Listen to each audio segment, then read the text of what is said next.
Unmotivated students, well, we may have some, but it's a global problem.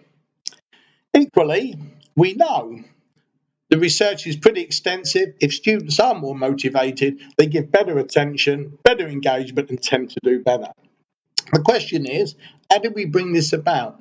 And if you look at Peter Drucker's quote here, it seems to make it even more confusing because we don't seem to know what it is that the most effective teachers actually do. And if we don't know what it is, how can we help people to improve their expertise in this area? So that leads us on to our project aims and goals. And quite simply, we're going to try to really unpack how this works.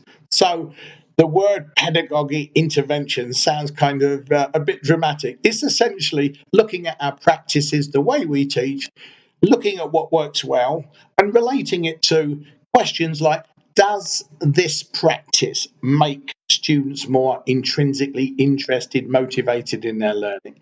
What is the evidence that we now have about human learning and about what teaching methods work best that we can strategically apply to our teaching? So we've got a nice, challenging, meaty, meaningful goal.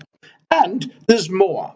The longer term goal of this project is not just for us to be able to display this high level of expertise and capture it in examples through videos, documentation, but also to provide a resource for our colleagues over time so that they can learn to use high impact strategies and make better diagnostic and predictive decisions in how they go about teaching.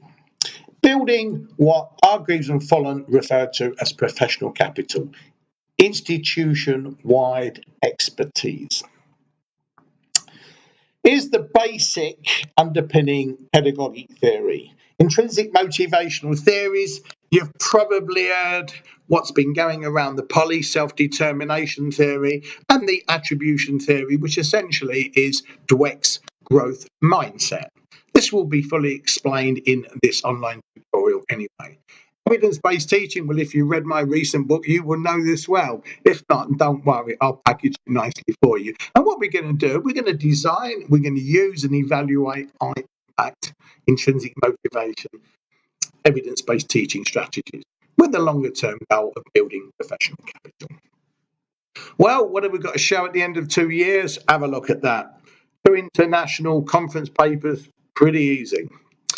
Design an evidence-based intrinsic motivational framework, obviously contextualized to SP, but that's going to be our legacy here. And with the framework, we will produce many good examples of highly effective practices. And that's the toolkit. Okay, what's the schedule? Well, we're starting now May, and we're going to get pretty familiar with the framework, the strategies. You've got time to look at your own practice, which ones are you using, do a bit of deliberate practice when necessary. Get yourself ready for the second stage, that's September. And that's when we're really going to give this to full Monty, so to speak. Don't worry about admin and designing methodologies. We will do this. You can participate to the extent to which you have time and interest. It's a very open field. We'll work together and we'll make it fun. Don't worry about beyond May. That's a long time ahead. All we need to do is get the process right, and I'm really looking forward to working with you all.